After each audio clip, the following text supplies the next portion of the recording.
a gente vai ler a palavra de Deus em Romanos 12. Vocês acharam? Amém. Temos apoio aqui, pelo menos da indicação, né, Renan? Obrigado. Nós vamos ler o verso 1 e 2. Depois a gente dá um pulo para o verso 9.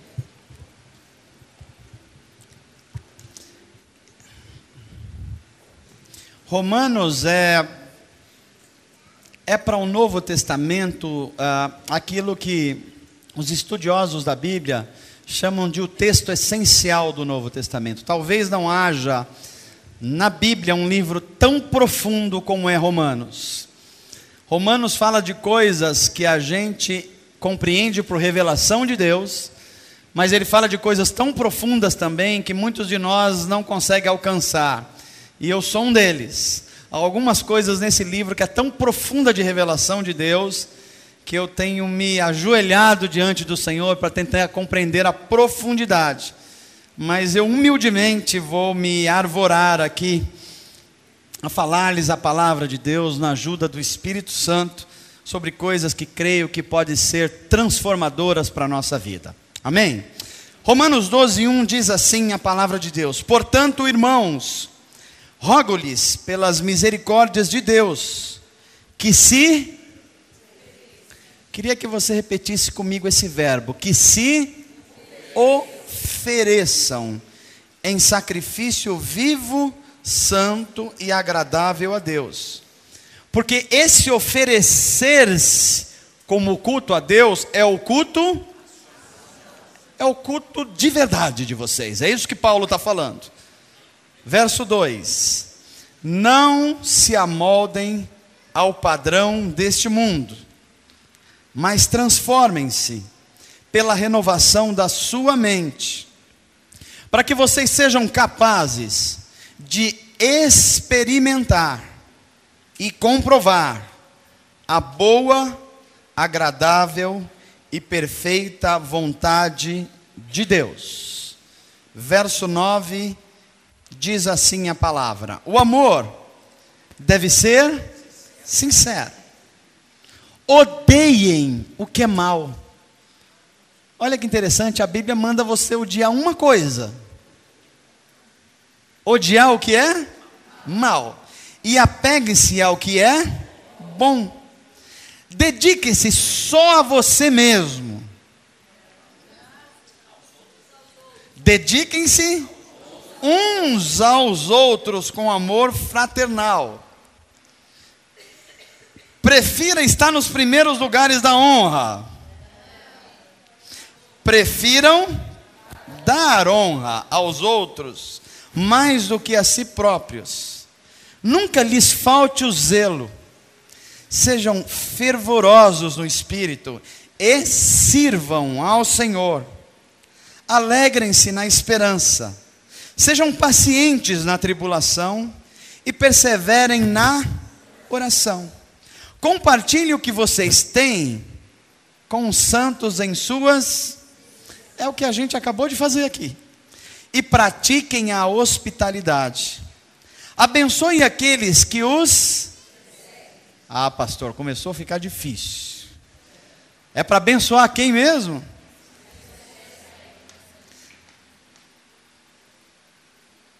Abençoem e não os amaldiçoem.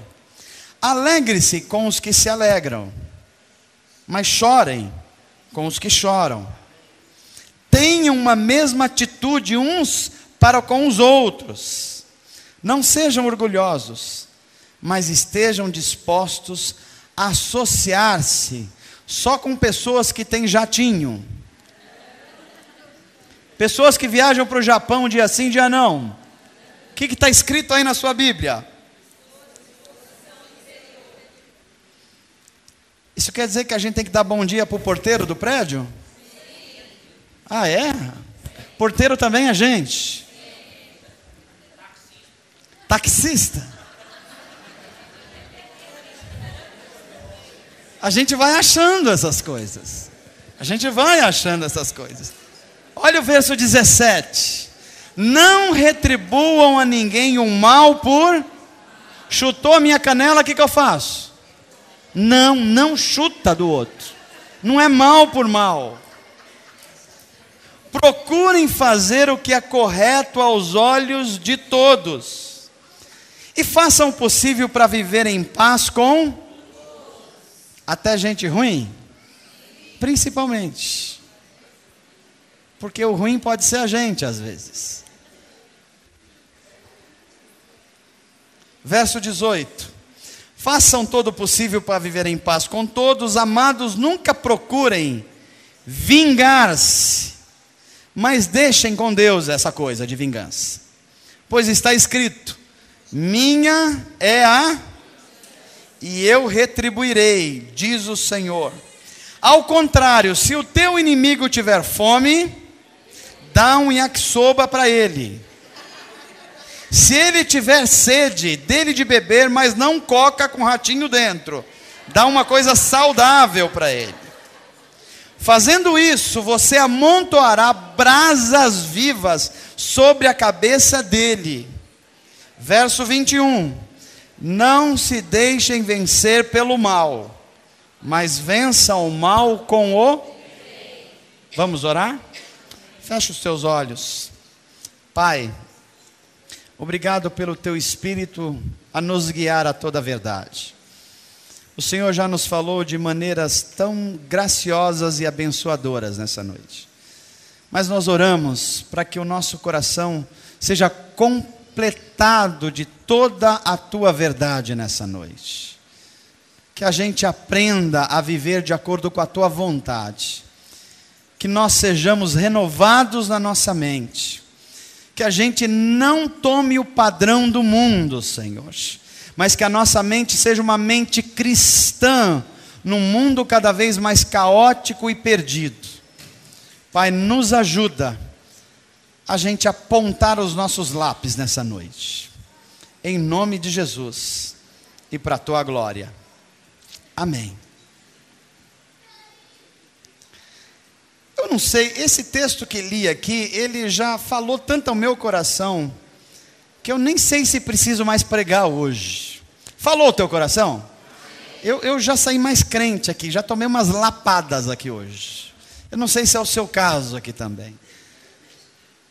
Mas eu creio que a gente pode, com a graça de Deus, extrair mais algumas coisas que podem ser fundamentais para a gente viver uma vida de acordo com a vontade de Deus e a gente não jogar a nossa vida fora. Domingo passado, nós pregamos aqui uma mensagem sobre o tema discernindo o tempo em que vivemos. Nós pregamos baseados no Salmo 90, um salmo escrito por Moisés, em que ele fazia um pedido a Deus. Vocês lembram qual era o pedido que ele fazia a Deus? Que ele fazia, melhor? Senhor, ensina-nos a contar os nossos dias, de sorte que alcancemos sabedoria, não é isso? No coração, para a gente viver. Contar os dias e discernir os dias são as chaves desse salmo, belíssimo Salmo 90. E se a gente é exortado a gente contar os nossos dias, eu acho que a gente podia fazer isso coletivamente nessa noite. Que dia é hoje? Dia 22 de... Até o final de setembro a gente tem mais quantos dias? Isso, 8 dias. Não é isso? 30 menos 22, 8. Aí a gente tem outubro, que tem quantos dias? 31. 31 mais 8 dá quanto? Vamos lá, irmão. Mobral, né? 39. Aí a gente entra em novembro. Novembro tem mais quantos dias? Somando 39 com 30. Maravilha. E aí dezembro tem quantos dias mais? Soma tudo isso aí, 31 com 69. Um monte de estatísticos aqui. Fez a conta e chegou ao número 100. Teve gente que fez aí alguma conta diferente. Mas é 100, creia nisso. É 100 essa conta que dá. Até o final do ano nós temos então... Sabe o que isso significa? Já que a gente está contando os nossos dias, que você já viveu esse ano 265 dias. Fez coisa boa nesses dias? A maioria foi coisa boa? Pastor, como é que a gente sabe se a gente fez coisa boa? Romanos acabou de falar para a gente aqui. Você tratou o seu inimigo bem?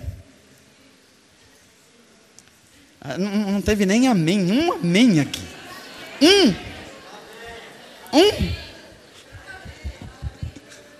Quando chutaram a sua canela, o que você fez?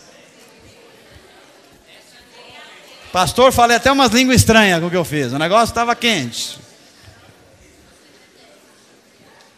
265 dias se passaram. Se você está acompanhando os devocionais do Talmidim, você está no número 265. E se você leu esse texto hoje ou por esses dias, você vai ver que falou de um cego chamado Bartimeu. E a gente aprende com esse devocional que cego não é aquele que não enxerga o mundo. Cego é aquele que não enxerga Deus. O problema da cegueira humana é que a gente não enxerga Deus. E normalmente não só não enxerga, não ouve também. A gente é uma espécie de surdo-mudo em relação a Deus. Quando isso acontece, a gente não consegue contar os nossos dias. E nem a gente consegue discernir os dias. Os dias vão passando de forma sucessiva e a gente tem uma sensação de que a vida está passando pelos dedos e a gente não sabe muito bem o que fazer. No Salmo 90, há um pedido a Deus por sabedoria para discernir o tempo em que se vive. Em Romanos 12, o texto que a gente lê hoje, há resposta para isso. A receita de como é que a gente vive uma vida, que a gente discerne o tempo que a gente vive. Em Romanos está a receita de como que a gente pode ser luz num mundo que é completamente o quê? Trevas. Está caótico o negócio. Como é que a gente pode ser sal, e sal dá sabor à vida? Sal, ele protege do apodrecimento, ele conserva. Como é que a gente pode ter uma vida assim, no mundo que está apodrecendo ou não está, gente? Não sei se é impressão minha, mas eu não sei. As sensações que eu estou tendo daqui para frente é que a coisa vai piorar. E quando eu olho para a Bíblia está falando que isso é verdade. Que a coisa vai apertar mais.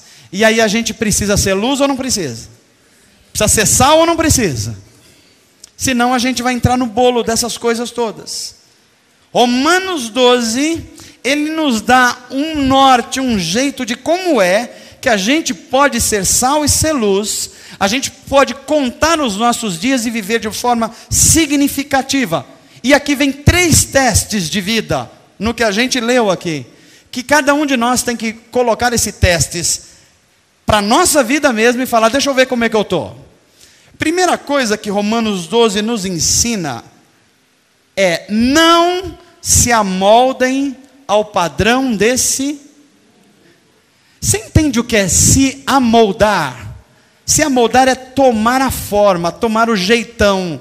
É você pegar a mesma forma, o mesmo formato, fazer as mesmas coisas, ter os mesmos comportamentos. A Bíblia está ensinando, se você quer ter uma vida significativa e a vida no reino de Deus, você precisa não tomar a forma do mundo atual. Como que é o mundo atual, gente? É o mundo da fidelidade ou não é? Pelo contrário. Eu ouvi um sujeito dito inteligente, ou conhecido inteligente, na nossa televisão, é o Pedro Miau, você conhece? Esse camarada esses dias falou assim que ninguém deve ser fiel a ninguém, você deve ser fiel ao seu desejo. Se não veio direto do inferno, gente? Vocês conseguem identificar outro lugar que não seja o inferno essa fala desse cara? Não seja fiel a ninguém, seja fiel ao seu desejo. Você tem vontade, vai e faz. Em outras palavras, ele está falando assim, seja um bicho. Bicho que é assim. Bicho não tem controle, bicho tem vontade, age pelo instinto e faz qualquer coisa. E a Bíblia está dizendo assim, não se amolde ao padrão deste primeiro teste. O segundo teste que Romanos nos dá é, ofereçam as suas vidas como sacrifício vivo, santo e agradável a Deus. Deixa eu dar uma notícia para você que vai viver nesse mundo da pós-modernidade que pregamos domingo aqui. Se você vai ser fiel a Deus, prepare-se para hostilidades. Vou repetir aqui. Se você resolver ser fiel a Deus e não se amoldar ao padrão do mundo, prepare-se para hostilidades. Porque alguém vai chegar para você e vai falar assim: você é um quadrado, todo mundo faz isso, por que você não faz? É isso que acontece ou não é, gente? Não, isso é normal, está todo mundo fazendo isso, você é um ET? Prepare-se para isso. Quantos anos você tem? Eu tenho 20 anos. Não, você já está parecendo velho, porque jovem é outros papos. Jovem faz o que vem na cabeça. E a Bíblia está dizendo assim: ofereçam as suas vidas como sacrifício vivo. Terceiro teste de Romanos 12. Permitam ser transformados diariamente pela renovação da sua. Fale para quem está perto de você assim: como é que está a sua mente? Se ela olhou meio desconfiado para você, falou: será que tem umas teias de aranha aí dentro? O que a Bíblia está falando quando ela está falando de renovar a nossa mente? 3 conselhos de vida para a gente aprender a contar e discernir a época que a gente vive. E a Bíblia está dizendo que se a gente passar nesse teste, a gente não só vai viver uma vida sábia, como a Bíblia está dizendo que a gente vai experimentar e comprovar a boa, perfeita e agradável vontade de.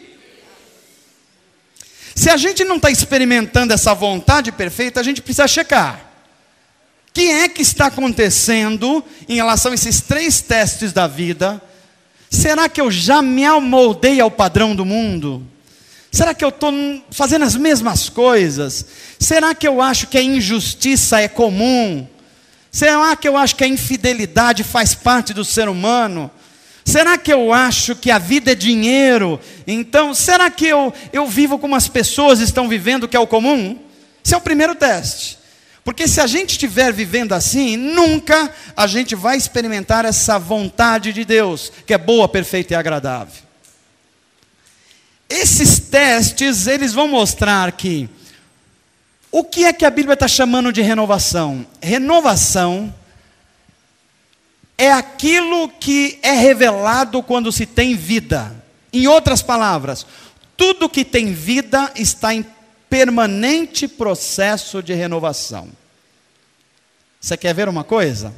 Você mesmo, o seu corpo, você tem ideia de quantas células estão morrendo agora aí? Alguém chuta aqui? E ao mesmo tempo elas estão nascendo. Alguns bilhões. Nesse momento. Sabe quando você passa assim a mão na pele e fica assim uma... Como é que chama aquilo, gente? Não é sujeira não, meu irmão. É a pele que dá. Então aquilo é célula morta. Quando vai acontecendo isso, automaticamente o corpo tem um processo terapêutico que ele vai gerando novas células. Isso está sendo renovada a sua vida porque você está vivo. Tudo que é vivo precisa estar renovado. Você já imaginou o seu sangue, se ele não fosse filtrado, o que aconteceria com você? Ele passa pelo coração, mas passa pelos rins também, e ele vai sofrendo um processo de oxigenação e de limpeza do sangue. Está sendo renovado. Porque tudo que está vivo precisa ser renovado. Aí você talvez imaginar, pastor, será que isso é só com o corpo humano? É só com o corpo humano, gente? Casamento precisa ser renovado? Dá para comer zoião todo dia? Dá para dizer que ama a esposa só no dia do aniversário, se a gente não esquecer? Dá para a gente dar um presente que seja mais pessoal do que um micro-ondas?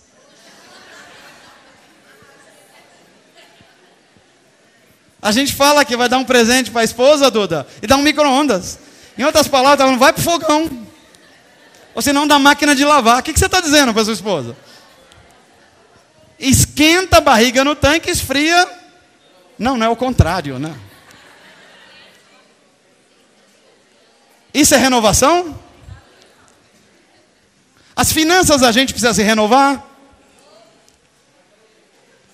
Se a gente não cuidar, não renovar, não calcular, não planejar, o que vai acontecer? Você pega empréstimo no banco A para pagar o banco, e depois você pega no banco C para pagar o banco, e entra a carnê da Casas Bahia o tempo inteiro. Vai entrando essas coisas. Você precisa parar, planejar, renovar para tornar isso vivo. Amizades precisam ser renovadas. É estranho como a gente trata a amizade de uma forma esquisita. A gente fala assim, eu não te liguei porque você é meu amigo mesmo. Ué, se a gente ama a pessoa, se a gente gosta, se a gente tem amizade, a gente tem que dizer isso, a gente tem que falar isso. A gente falou, ó, senti saudade de você. Aliás, eu já falei para alguns irmãos aqui que eu senti saudade deles, que não estiveram domingo. Falei ou não falei? Não, quem falou amém é porque foi essa pessoa que eu falei. Tudo que é vivo precisa ser renovado. Vida profissional precisa ser renovado. Tem hora que a gente está num trabalho fazendo, aí o trabalho, o mercado não quer mais esse trabalho. Aí a gente fala assim, pastor, entrei numa prova. Não em prova, mano. Meu irmão, é que não tem mais esse trabalho, acabou. Que trabalho que não tem mais hoje? Por exemplo. Pastor, me especializei na máquina de datilografia. O que eu faço? Você vai ter que fazer outra coisa, meu irmão. Não tem mais máquina. Não é verdade? Quem trabalha fazendo terno, por exemplo, é uma dificuldade. Como é o nome do cara que faz terno? Alfaiate. Só se o cara for muito bom hoje, porque senão ele vai nas lojas Colombo, sei lá o nome, e tem lá 3 ternos por quanto? Por R$70. Não tem alfaiate que consiga fazer esse negócio. Então, é fundamental que a gente renove. Tem coisas que não dá mais para você fazer. Pastor, mas eu fiz isso bem a vida inteira, mas a nuvem andou, meu irmão. Você tem que fazer outras coisas agora, novas coisas, novas possibilidades. Deus quer que você renove a sua mente. Amém, gente? E a nossa vida espiritual precisa ser renovada? Dá para a gente falar o mesmo versículo dele de 1959? A gente vai evangelizar as pessoas, e a última pessoa que você evangelizou foi aquele irmão que usava o guarda-chuva e o chapéu. Lembra dessa época? Aí o mesmo jeito que você foi falar para aquele irmão, você vai falar para o skatista hoje. Vai dar certo isso? O cara fala, esse tiozinho aí está em outro planeta, tal. Porque a gente precisa renovar a mente, renovar a nossa linguagem, porque tudo que está vivo está sendo renovado. Você pode falar isso para você encorajar o seu irmão assim, fala assim, olha, você está vivo, dá um... Então você precisa se renovar. Porque se você não se renovar, você já está em processo de morte.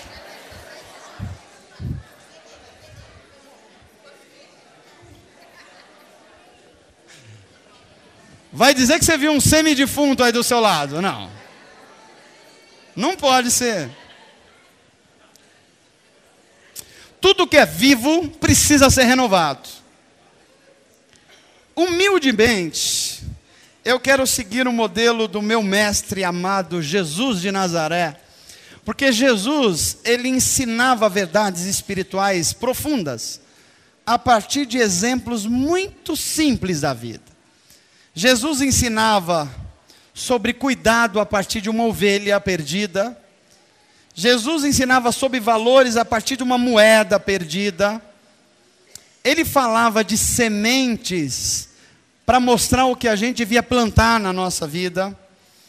E eu queria contar uma parábola a vocês. Uma parábola do nosso tempo. Uma história, uma pequena história, que eu acho que pode nos ajudar muito a entender o que é renovação na vida. E o que a Bíblia está chamando de renovar a mente. É uma historinha de um vovô e o seu neto, seu netinho. O netinho viu o avô pegando um papel e rabiscando. Enquanto ele rabiscava, o netinho olhou para o vovô e falou assim: vovô, o senhor está escrevendo alguma coisa ao meu respeito? Aí o vovô olha para ele e fala assim: eu estou escrevendo ao seu respeito, mas no entanto, o mais importante do que você saber o que eu estou escrevendo aqui, é você entender qual a importância desse lápis que eu estou usando. O menino olha o lápis e não vê nada de especial num lápis como esse aqui. Não vê nada de especial nele. E ele comenta assim: vovô, esse lápis aí é igual aos outros que eu já vi. O que ele tem de especial? Aí o vovô olha para o netinho e diz assim: depende do modo como você olha para ele. E o vovô vai mais à frente e diz assim: algumas qualidades nele, nesse lápis aqui, se você conseguir enxergá-las, você vai ser uma pessoa cuja vida vai ser sempre renovada, e você vai ser uma pessoa bem-sucedida e em paz com o mundo. A hora que tomei contato com essa história, eu falei: eu preciso aprender com esse lápis aqui, com coisas simples da vida.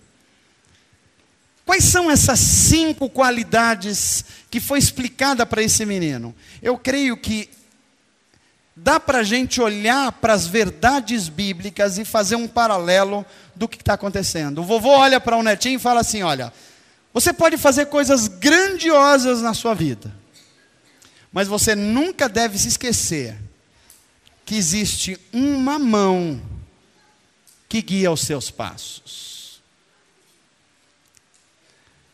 O netinho olha para o vô, como não entendendo muito bem a situação, e o vô confirma e fala para ele: sem uma mão, esse lápis aqui não tem muita utilidade.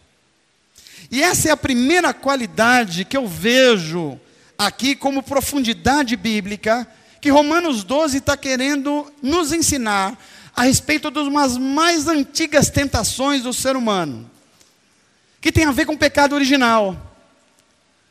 Você sabe qual é a maior tentação que você tem sobre a sua vida mesmo? Não é só o dinheiro, não é só o sexo, não é só as questões morais. A maior tentação que o ser humano tem, que isso ele carrega desde o Éden, é a tentativa de ter o controle da própria vida. Cada um de nós já experimentou isso aqui hoje algumas vezes. Veja, você está pensando em coisas aí agora, nesse momento que eu estou falando, e você está tentando controlar essas coisas. Estou falando alguma coisa estranha aqui?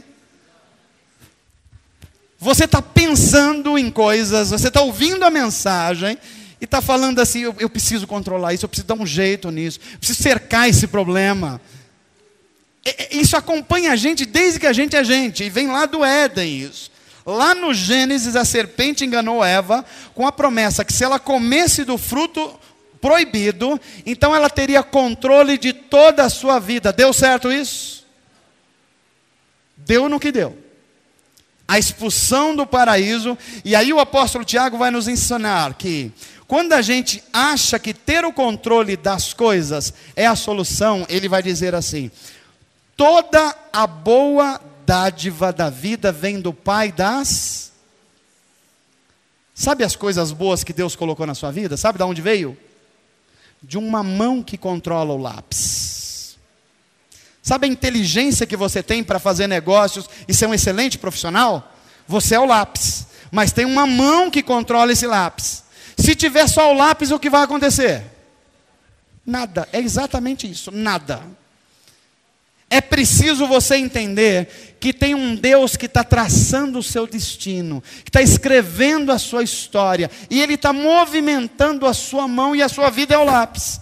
E Ele está começando a fazer uma obra de arte. Mas se você empurrar a mão de Deus, o que vai acontecer? Um rabisco, é isso mesmo. Um borrão. É isso que acontece quando a gente tira a mão de Deus da nossa vida.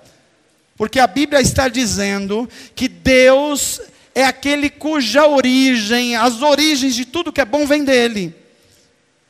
E se a gente não está experimentando essas coisas que são boas, a gente precisa olhar se a gente não está se amoldando ao padrão desse mundo.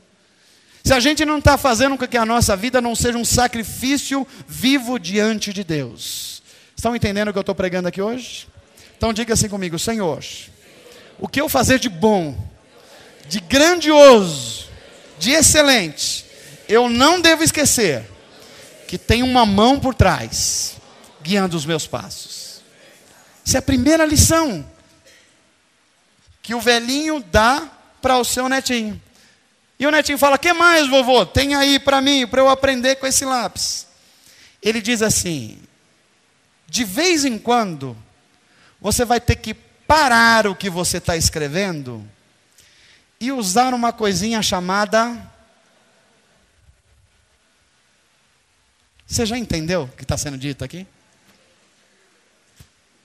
Tem hora que você tem que parar um pouco, ver o que você está fazendo, se você o que está fazendo perdeu a qualidade, se os seus relacionamentos perderam qualidade, se você perdeu a paciência com tudo, se você não tem mais alegria no que está fazendo, é hora de parar. Precisa de um apontador. A verdade é que em todos nós, em algum momento da vida, a gente precisa apontar o lápis. Não dá para a gente ficar escrevendo o tempo inteiro. Olha que interessante o que a Bíblia diz, que se a gente não apontar o lápis da nossa vida, o que pode acontecer com a nossa criatividade. Eclesiastes 10:10. Se você quiser anotar, depois leia esse texto em casa. Diz assim: se o machado não tiver afiado, é necessário colocar muito mais. Entendeu o que está sendo dito aqui? Se a gente não renovar a nossa vida, se a gente não usar o apontador no nosso lápis, a gente vai ter que colocar mais força para fazer as coisas. E nunca vai ser feito com excelência. Há uma história que se conta a respeito de Abraham Lincoln. Perguntaram para ele assim: Lincoln, se você tivesse 8 horas para derrubar uma floresta com machado, o que você faria? Ele falou assim: eu usaria 6 primeiras horas para afiar o meu machado. Dá para você entender a importância disso? Do que é renovar a vida? Sem você renovar a vida, sem o Espírito de Deus soprar em você, as coisas perdem o sabor. Até mesmo as coisas de Deus, como dons que chegaram até para você, você não tem mais prazer para fazer. Você começa a fazer as coisas empurrado, o seu machado não está afiado, então você faz com muito mais força. Você fica batendo em coisas e as coisas não acontecem. Você vai perdendo o sabor da vida, e é hora de você parar, é hora da reciclagem, é hora de você checar o que está acontecendo e falar: Deus, eu preciso afiar o meu machado. Tem casamentos que precisa apontar o lápis, gente? Tem muitos casamentos ou famílias hoje que eu acho que não tem mais nem ponta no lápis. Não tem mais nem ponta. As pessoas não estão mais vivendo, elas estão se suportando. Estou levando, pastor. Como que tá? Não, está aguentando aí. Uma hora um desses morre, aí um traste desse e a coisa fica menos. Está assim o negócio. E casamento, pastor? A senhora precisa ver aquela mulher que eu tenho em casa, pastor. E a mulher fala para o marido: não, o senhor precisa ver. Aquele santinho que é na igreja, só precisa ver em casa como ele é. Precisa apontar esse lápis, gente? Diga assim comigo: Senhor Jesus, me ensina que de vez em quando eu tenho que parar o que eu estou escrevendo e usar um apontador. Pastor, qual é o sinal que eu preciso usar um apontador? Você começou a perder o prazer nas coisas. Você precisa de apontador. Você não adora mais a Deus com entrega. Você precisa de um apontador. Você não consegue fazer até mesmo as coisas na sua vida profissional com prazer. Está precisando de um apontador. Os relacionamentos estão truncados, não tem mais perdão. O que tem é guarda de raiva, de rancor, é guarda de coisas que você vai ficando enfesado. E eu já disse para vocês aqui o que significa a palavra enfesado. O que significa mesmo? você vai se enchendo de fezes. Jesus, né? É isso mesmo. Porque está faltando um apontador aí. Se o machado não tiver afiado, é necessário colocar muito mais. Quando a gente não está apontado devidamente, o que a gente começa a fazer, gente? Opa, segura o machado aí, tem um machado caindo em algum lugar. Quando a gente não está afiado, a gente começa a fazer as coisas não dão certo. Quando a gente não está afiado, a gente começa a fazer as coisas e logo a gente se cansa muito rapidamente. E é por isso que a gente precisa compreender que Deus quer renovar a nossa vida, reciclando a nossa vida. Reciclando o nosso modo de agir.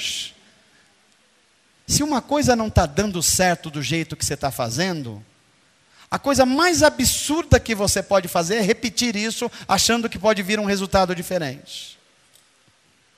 Você não está gostando como as pessoas estão tratando você, o que você tem que fazer? De acordo com o princípio da semeadura na Bíblia, chega até mim o que eu estou semeando, então o que eu faço? Tem que semear melhores sementes. Amém, gente? Diga assim comigo: Senhor, me ensina isso, afiar o meu machado, e ajuda eu descobrir qual é o lápis que eu tenho que apontar nessa noite. O vovô olha para o netinho e diz assim: tem uma terceira lição que eu queria que você aprendesse para você se tornar um homem íntegro e de verdade. Permita que de vez em quando se apague o que se escreveu errado. Vou repetir aqui. Permita que se apague o que se escreveu errado.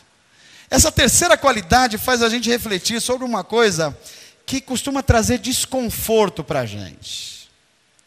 É a gente ser corrigido por Deus e pelas pessoas que Deus coloca do nosso lado.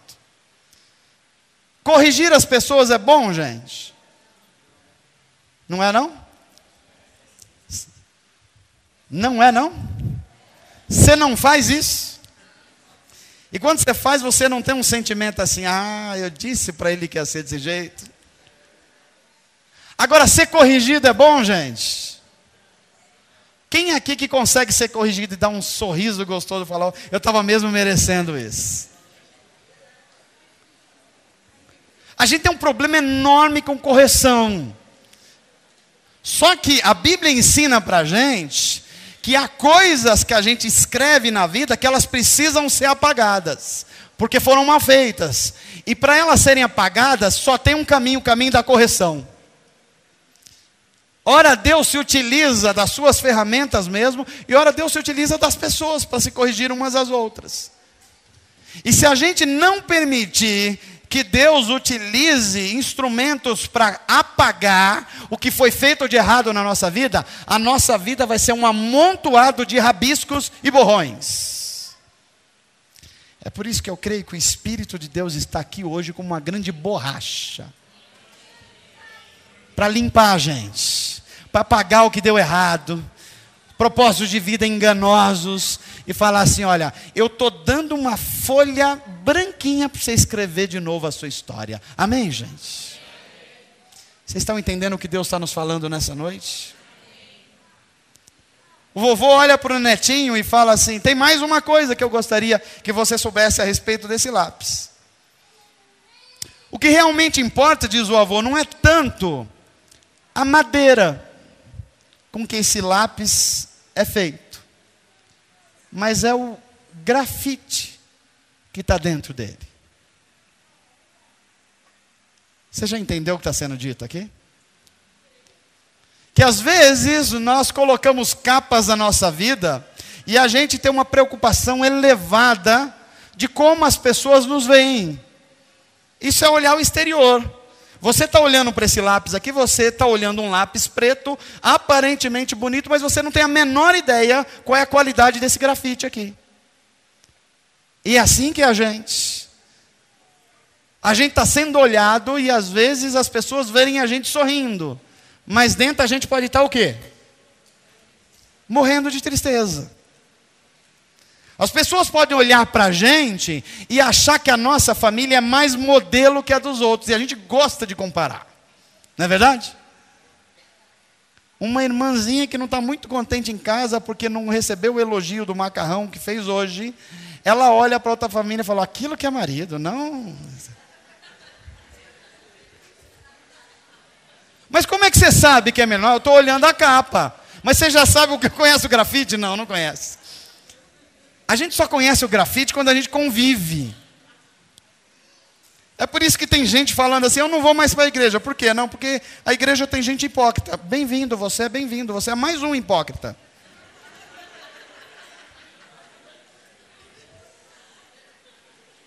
A igreja é lugar de gente assim, que fala assim, olha, eu tenho erros, eu tenho problemas, e é por isso que eu estou aqui, porque eu quero ser curado por Deus. Se alguém é perfeito, não precisa. Só que não precisa, mas já é o próximo hipócrita, porque só ele que acha que é perfeito. Porque a Bíblia está dizendo que todos pecaram e destituídos foram da glória de Deus. Diz para quem está perto de você assim, como está o seu grafite? A capa eu estou vendo, mas o grafite que está dentro...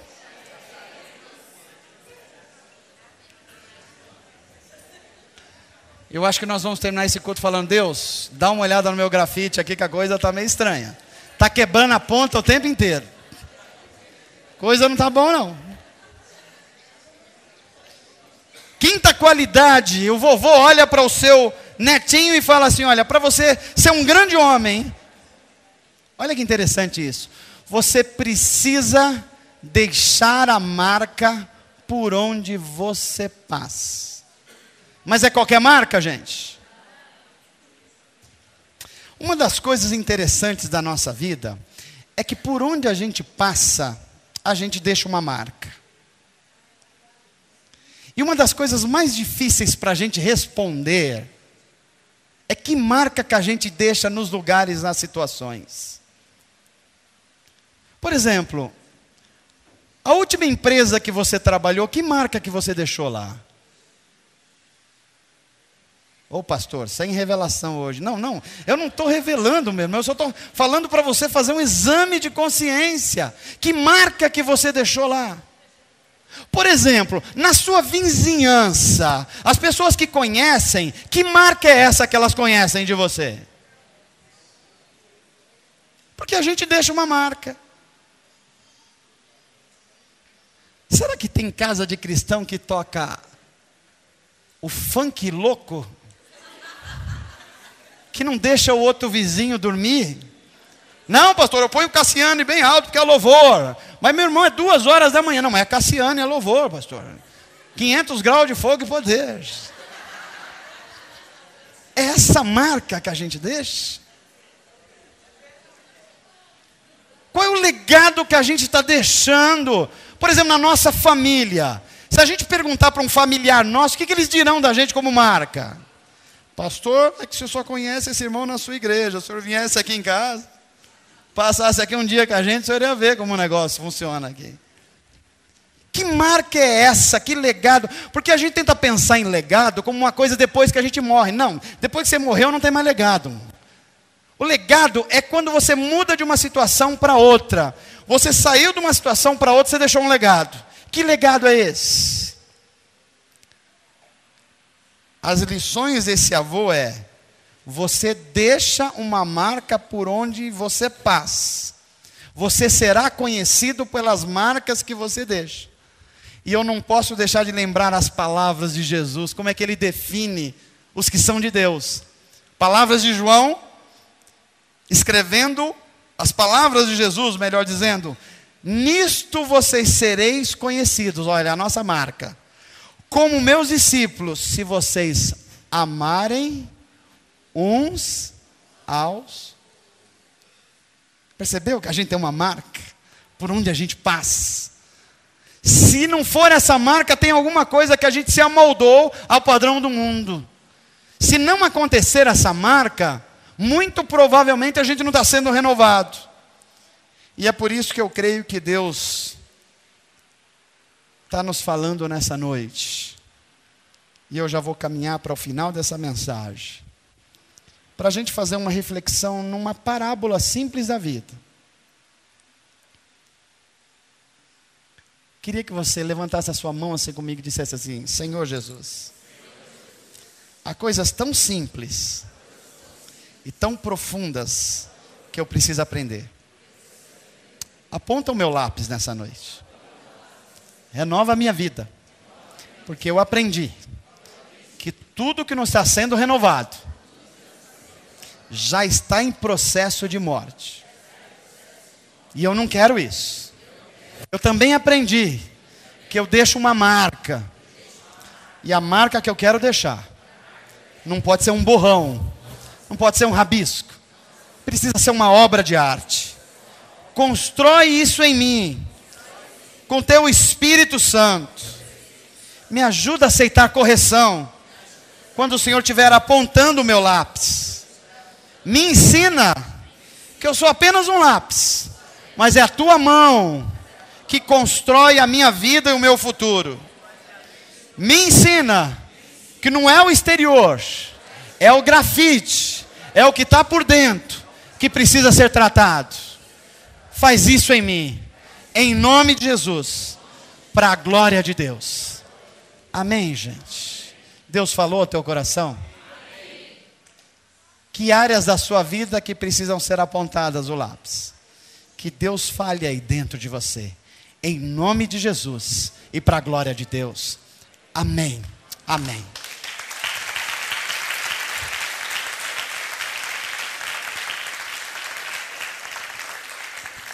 Feche os seus olhos, eu queria orar com você. Eu queria pedir para você também não se movimentar, se possível. E eu queria cantar com você, antes que a gente orasse. E fazer um pedido a Deus, para que a gente nunca tire a mão dele da nossa vida. Se ele é o oleiro, e se nós somos um vaso, que ele trabalhe nesse vaso, construindo em nós pessoas que sejam sal da terra e luz do mundo. Pessoas que não se amoldem ao padrão desse mundo. Ao contrário, pessoas que estão sendo renovadas na sua mente constantemente. Eu queria cantar Eu Quero Ser um Vaso Novo. Antes da gente cantar uma outra canção, peço o pianista bem rápido, onde está o pianista, para a gente cantar Eu Quero Ser um Vaso Novo. E à medida que a gente cantasse, eu queria que você abrisse o seu coração para o Espírito Santo, e que você falasse com ele qual área da sua vida precisa de um apontador. Talvez você está vivendo guerras na sua família, você está experimentando um desânimo. Talvez você está puxando, mas você está vendo peso, e você está vendo que as coisas não estão em harmonia, e você está falando: Deus, a minha família precisa de ser apontada.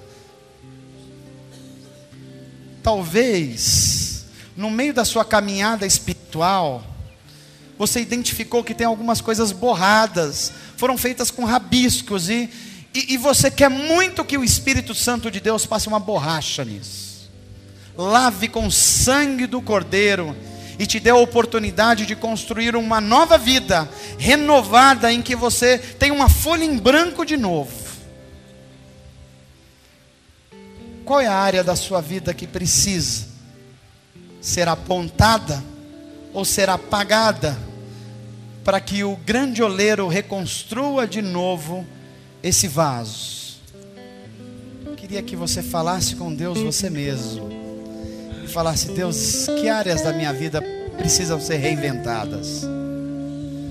Que áreas da minha vida perderam o sabor? Eu sinto que está perdendo o sabor, e eu preciso recuperar esse sal. Eu preciso recuperar a alegria, eu que preciso recuperar força. Fale com Deus a respeito disso. Que áreas da sua vida você percebe que não estão sendo mais renovadas?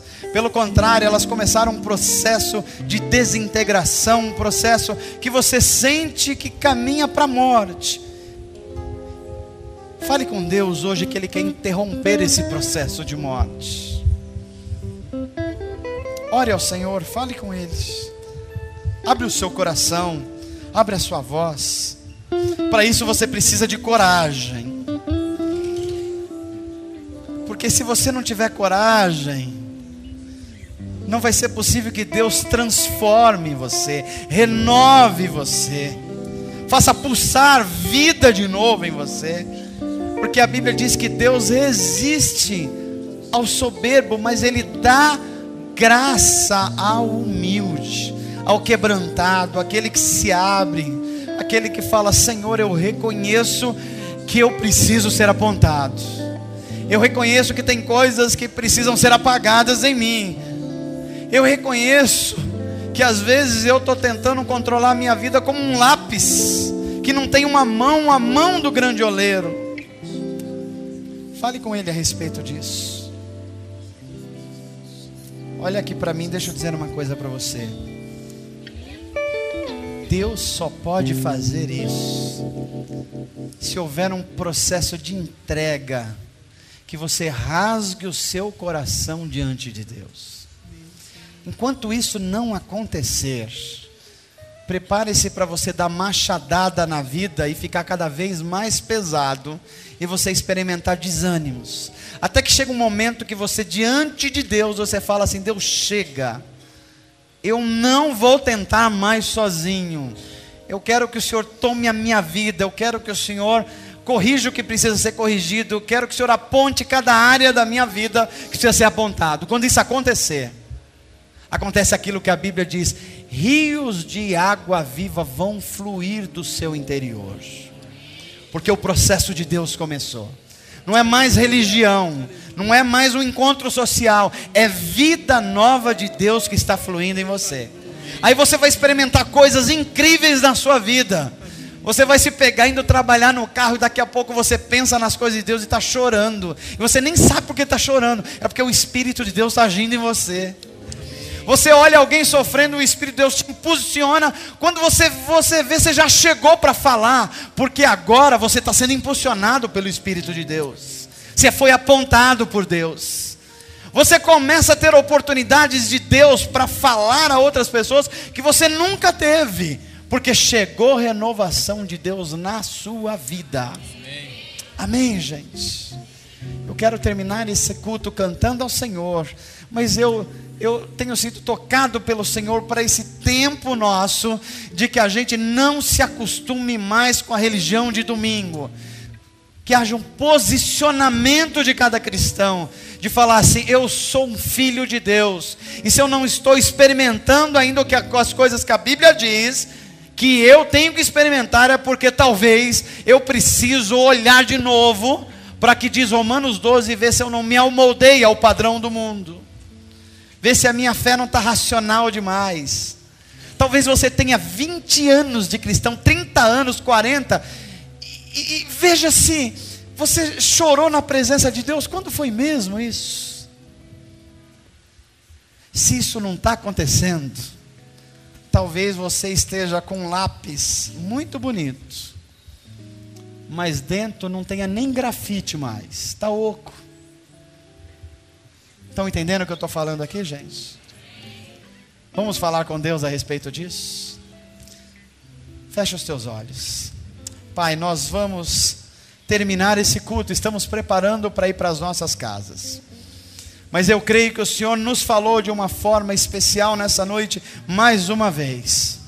Creio que o Teu Espírito está nos levando a uma compreensão de fé, que a gente tenha uma mente cristã arraigada no Senhor, e que a gente não ceda, Senhor, às pressões do mundo, para a gente se amoldar, mas que a gente tenha aqui famílias santificadas no Senhor, casamentos renovados no Senhor, namoros santificados no Senhor, empresários santificados no Senhor, gente cheia de Deus nas universidades, nas escolas, Senhor, em todos os ambientes da sociedade, gente que vai ser sal e luz do mundo e será notado pelo mundo, porque o Senhor está apontando as nossas vidas nessa noite.